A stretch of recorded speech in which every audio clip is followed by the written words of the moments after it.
Whittinson. Sorry, Coop. Is Tyrann Whitson? Mathieu on a team? Well, yeah, He's not. He's a free agent he's a at free the agent moment. right now. But and that's kind of what sprung this conversation. We would take him. Honestly, he would be a solid pick for our team to take him up before the draft. I just think there's like I get and if he goes to the Eagle, like punch me in the face. Oh my God, please don't. I think there's this weird balance between drafting players. You got to draft great players. Everyone knows the only way you're winning a Super Bowl is if you draft great players. But there's this weird balance of you have to every year pick up key free agents. Yep. Right?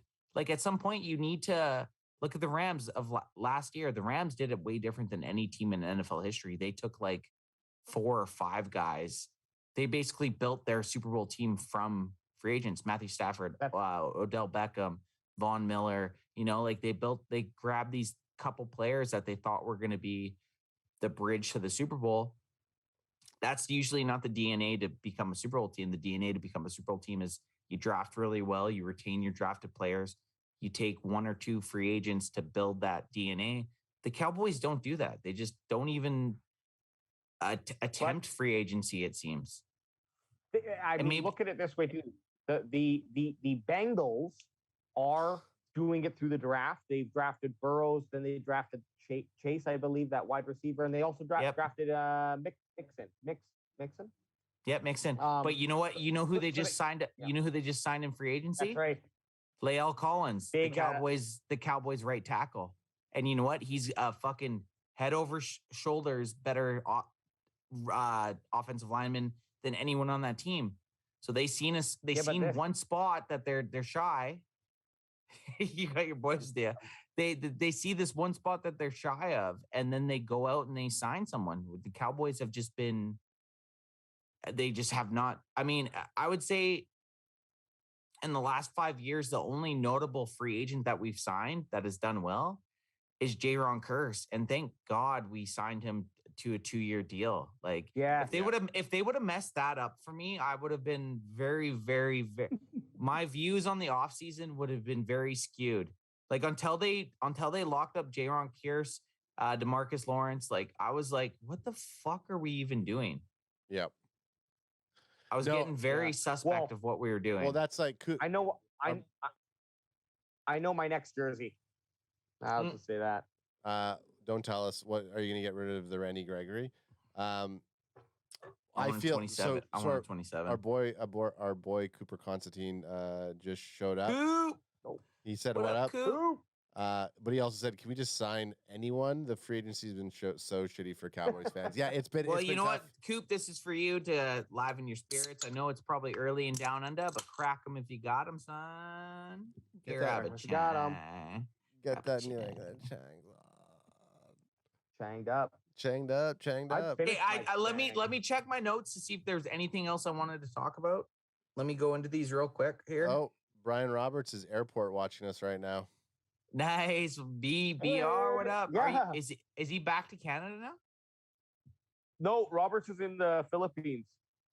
But he's saying he's flying. No, he's in the Philippines because he's trying to get his visa.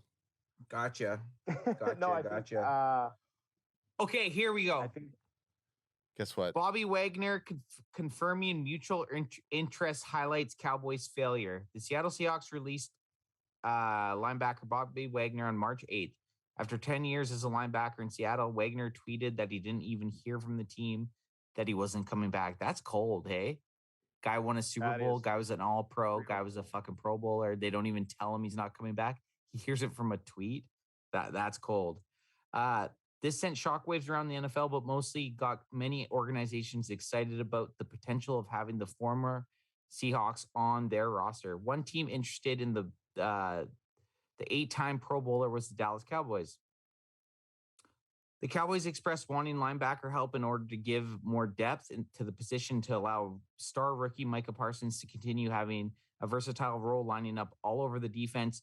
Wagner would easily and effectively fill that need. Plus, Wagner had a Dallas connection. The Super Bowl champ worked with Cowboys defensive coordinator DQ, our boy Dan Quinn. We knew there was some shit there. Many were shocked that Wagner was still on the board over 2 weeks after being cut, but when the former Seahawks revealed his lofty asking price, it wasn't entirely a surprise that the teams weren't wanting to pay all that much, especially the Cowboys, who are known for shopping the bargain bin. Well, what did he end up signing for? $10 million. 5 years, $50 million. Yeah, $10 million a year. That's not wild. That's not wild. If that's gonna fucking help you win a Super Bowl, yep.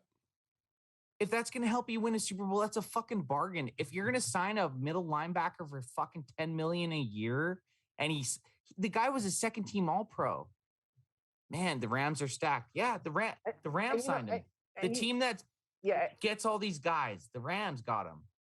Drives me nuts. Well, what they did is they let Von Miller go and then took Bobby Wagner. And not to say that these guys are copy and paste, but they are of the same tier in terms of like linebacker. I don't watch the game enough to know their styles of play, but they're on the same tier for me. Like they're an upper tier linebacker, both Von Miller and Bobby Wagner. A little bit older, but different positions. A little like one's an edge, one's a middle linebacker. But you're right. They both will elevate your team to that potential, right? Like they obviously thought they could let go of Von Miller and then take Bobby Wagner in the middle linebacker. Dude, I'm just so pissed because I could just envision how good Micah Parsons could be. How good is that thumb? They bring the noise. I'm talking about the Dallas Cowboys. What up?